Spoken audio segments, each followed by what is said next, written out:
Assalamualaikum warahmatullahi wabarakatuh. Waalaikumsalam warahmatullahi wabarakatuh. Apa kabar kalian hari ini?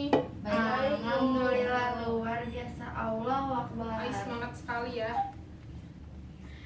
Sebelum kita memulai pelajaran hari ini, alangkah baiknya kita mulai dengan berdoa. Berdoa menurut kepercayaan masing-masing. Nah, pada kesempatan kali ini kita akan membahas materi tentang Indonesia sebagai poros maritim. Kita mulai dengan letak Indonesia. Letak Indonesia itu bisa dilihat dari beberapa tinjauan. Yang pertama ada letak astronomis.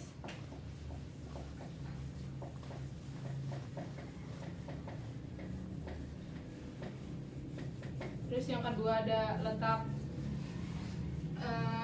geografis.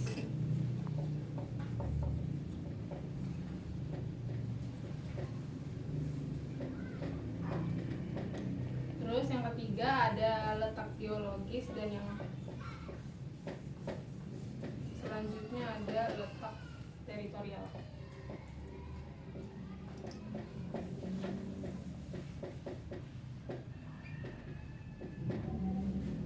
Nah, yang pertama kita akan bahas tentang letak astronomis Indonesia.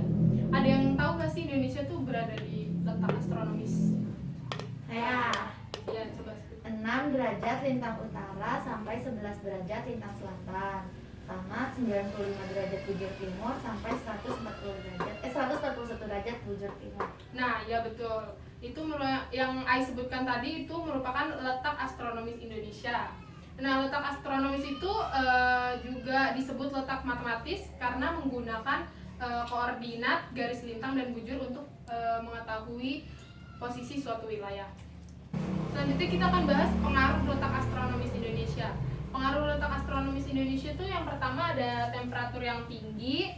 Nah, temperatur atau suhu udara itu adalah panas atau dinginnya udara di wilayah itu.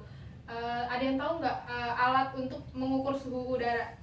Termometer. Nah, betul. Suhu udara itu dapat diukur menggunakan termometer. Nah, Indonesia itu memiliki temperatur rata-rata yang tergolong tinggi, yaitu 28 derajat Celcius.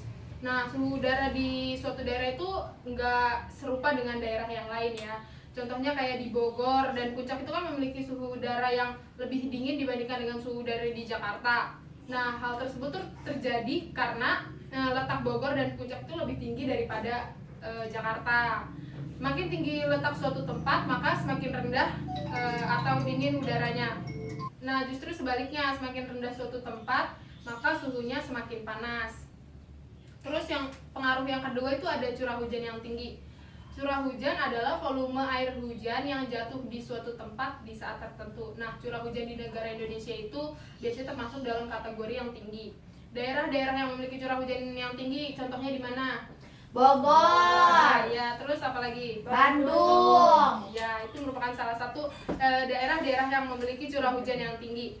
Nah, terdapat juga tempat yang mempunyai tingkat curah hujan yang rendah. Tahu nggak di mana? Ya, kayak Palu, Lombok, kayak gitu-gitu kan termasuk daerah yang curah hujannya rendah. Kemudian pengaruh yang ketiga itu hujan zenital. Suhu udara yang sangat tinggi itu mengakibatkan terjadinya hujan zenital atau yang dikenal dengan sebutan hujan ekuator. Nah, hujan zenital atau ekuator adalah hujan yang muncul dikarenakan udara yang naik karena adanya temperatur yang tinggi. Hujan jenis ini tuh biasanya terjadi di daerah tropis antara 2,5 derajat lintang utara sampai 2,5 derajat lintang selatan. Karena itu terkadang sering disebut sebagai hujan naik tropis. Nah, arus konveksi itu membuat uap air di ekuator naik secara vertikal karena adanya pemanasan air laut yang terjadi secara terus-menerus. Kemudian terjadilah kondensasi atau turunnya hujan. Hal itu membuat hujan zenital terkadang disebut sebagai hujan ekuator. Nama hujan zenital itu diberikan karena hujan jenis ini akan terjadi pada saat matahari melewati zenit area itu. Nah, semua area di wilayah tropis itu kira-kira mendapat 2 kali hujan zenital dalam 1 tahun. Terus pengaruh yang keempat itu ada keanekaragaman hayati. Keanekaragaman hayati yang begitu melimpah dibandingkan dengan wilayah-wilayah lainnya. Nah, karena ini hutan-hutan di Indonesia itu sangat subur hingga mampu menyediakan makanan untuk beraneka ragam makhluk yang hidup di dalamnya. Terus juga ditambah luasnya wilayah perairan bangsa ini yang menjadi tempat tinggal bagi berbagai jenis ikan dan biota laut lainnya. Sehingga kita harus bersyukur pada Tuhan atas karunia-Nya ini. Alhamdulillah. Selanjutnya faktor yang selanjutnya yang kelima itu ada 3 zona waktu. Nah, pengaruh letak astronomis Indonesia yang ketujuh itu adalah terbaginya wilayah Indonesia ke dalam 3 zona waktu. Zona apa aja? Wita. WIP itu apa? Barat, Indonesia Barat. Kalau WIT, Waktu Indonesia Timur. WITA, Tenggara ya. Tengah. Bukannya? WITA tengah, WIT timur. Ya. Berarti gimana ulangin, Bu? Kalau WIP itu tadi kan waktu Indonesia bagian barat. Kalau WIT itu WITA itu bagian tengah. Nah, kalau WIT itu bagian timur ya. Kemudian yang kedua kita bahas tentang letak geografis. Nah, letak geografis Indonesia dalam peta dunia itu pada umumnya posisi geografis Indonesia itu ada di antara 2 samudra dan 2 benua. Menurut posisi geografisnya Indonesia ada di antara 2 benua, yaitu benua apa aja? Pasifik. Benua Asia dan Australia. Nah, ya betul. Posisi tersebut tentunya menguntungkan Indonesia karena dapat terbentuknya lalu lintas perdagangan. Nah, ya betul. Tidak sekedar segi perdagangan saja, situasi tersebut juga dapat mempengaruhi kondisi iklim serta cuaca di Indonesia. Nah, dengan terapit antara 2 benua tersebut dapat terjadi pengaruh kondisi alam seperti yakni menyebabkan wilayah Indonesia yang kebanyakan beriklim laut. Dengan demikian, lantaran Indonesia terbagi atas sejumlah kepulauan dan mempunyai wilayah laut yang luas. Nah, maka dari itu memperoleh pengaruh dari angin laut dan memunculkan hujan. Selanjutnya kita akan bahas yang ketiga, yaitu letak geologis. Letak geologis Indonesia itu juga cukup strategis. Secara geologis, Indonesia adalah negara yang terletak di antara beberapa lempengan bumi dan beberapa dangkalan laut. Nah, karena ini menyebabkan kondisi geografis Indonesia berbeda-beda di tiap wilayahnya. Musim pancaroba tersebut adalah musim pergantian yang bisa menyebabkan kondisi sekeliling sekaligus juga dapat memberikan efek terhadap kesehatan manusia. Daerah Indonesia bagian barat dilalui oleh deretan pegunungan muda Mediterania yang merupakan rangkaian dari pegunungan Himalaya dengan sifat basah. Sedangkan daerah Indonesia bagian tengah dan timur dilewati oleh deretan pegunungan Sirkumpasifik yang cenderung bersifat asam. Selanjutnya kita bahas tentang yang keempat, yaitu letak teritorial. Nah, wilayah laut Indonesia itu pertama kali ditemukan dengan teritorial ZEE Maritim Kringan Ordonanti atau TZMKO pada tahun 1939. Nah, pada tanggal 13 Desember 1957 itu pemerintah Indonesia mengumumkan deklarasi Juanda. Deklarasi Juanda dikukuhkan dalam Undang-Undang Nomor 4 Tahun 1960 tentang perairan Indonesia yang berisi yang pertama, perairan Indonesia adalah laut wilayah Indonesia beserta perairan pedalaman Indonesia. Terus yang kedua, laut pedalaman Indonesia adalah jalur laut 12 mil laut. Nah, yang ketiga itu perairan pedalaman Indonesia adalah semua perairan yang terletak pada sisi pada garis dasar. Kemudian pengukuran batas wilayah laut suatu negara sesuai dengan hukum laut internasional itu bisa dilakukan dengan 3 cara, yaitu yang pertama batas laut teritorial, batas landasan kontinen, dan yang ketiga batas zona ekonomi eksklusif. Nah, yang pertama tentang batas laut teritorial, yaitu batas yang ditarik sejauh 12 mil laut atau 1 mil laut sama dengan 1852 km dari garis dasar ke arah laut lepas. Nah, yang kedua, ada batas landas kontinen, yaitu batas bagian benua yang berada di bawah permukaan laut dengan kedalaman tidak lebih dari 150 meter. Lalu yang ketiga, ada zona ekonomi eksklusif, yaitu zona perairan laut yang diukur sejauh 200 mil dari garis dasar ke arah laut bebas.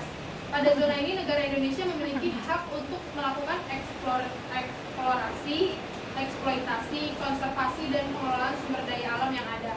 Nah, di zona ini, kebebasan pelayaran dan pemasangan kabel atau pipa bawah laut tetap diakui sesuai prinsip hukum laut internasional. Sampai sini paham? Paham. Nah, selanjutnya kita bahas tentang luas dan batas Indonesia. Nah, secara geografis atau letaknya di permukaan bumi, negara Indonesia itu memiliki batas-batas wilayah yang menjadi patokan seberapa luas wilayah negara kita. Adapun batas-batas wilayah secara geografis itu adalah yang pertama, bagian barat Indonesia berbatasan dengan Samudra Hindia, lalu bagian timur Indonesia berbatasan dengan Samudra Pasifik dan Irian Jaya atau Papua. Terus bagian utara Indonesia itu berbatasan dengan Samudra Pasifik, Selat Malaka, Laut Andaman, Laut Cina Selatan, dan Malaysia Timur. Kemudian ada bagian selatan Indonesia berbatasan dengan benua Australia, Laut Timur Timur, Samudra Hindia. Nah, batas wilayah Indonesia itu ada berbagai batas-batas wilayah di Indonesia dengan negara tetangga.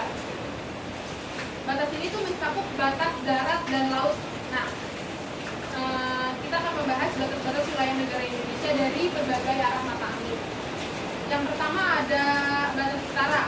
Batas wilayah negara Indonesia bagian utara itu bagian utara di Pulau Kalimantan berbatasan langsung dengan Malaysia.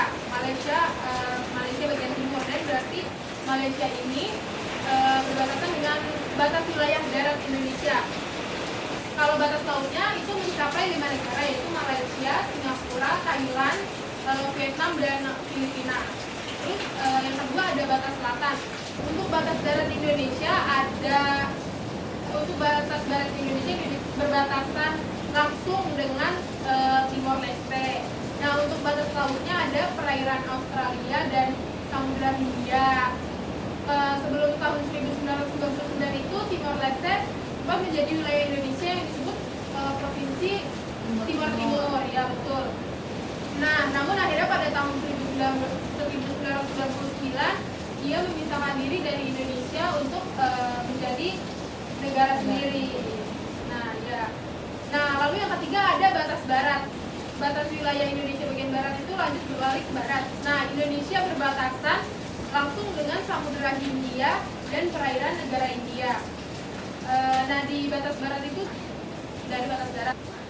Terus secara geografis daratan Indonesia itu terpisah jauh dengan daratan India, tapi keduanya memiliki batas wilayah pulau di mana ada titik tertentu di sekitar Samudra Hindia dan Laut Andaman. Pulau tersebut ialah Pulau Ronde di Aceh dan Pulau Nicobar di India. Nah, lalu yang keempat ada batas timur. Batas wilayah negara Indonesia bagian timur ada Pulau Papua. Di wilayah timur ini Papua berbatasan langsung dengan daratan Papua Nugini. Nah, iya betul, Ais. Dan perairan Samudra Pasifik. Dari kesepakatan tersebut, maka disepakati kalau batas wilayah Indonesia di sebelah timur yaitu Provinsi Papua yang berbatasan dengan wilayah Papua Nugini. Dengan wilayah Papua Nugini sebelah barat yaitu ada Provinsi Barat Fly, Provinsi Sepik Barat atau Sandaun.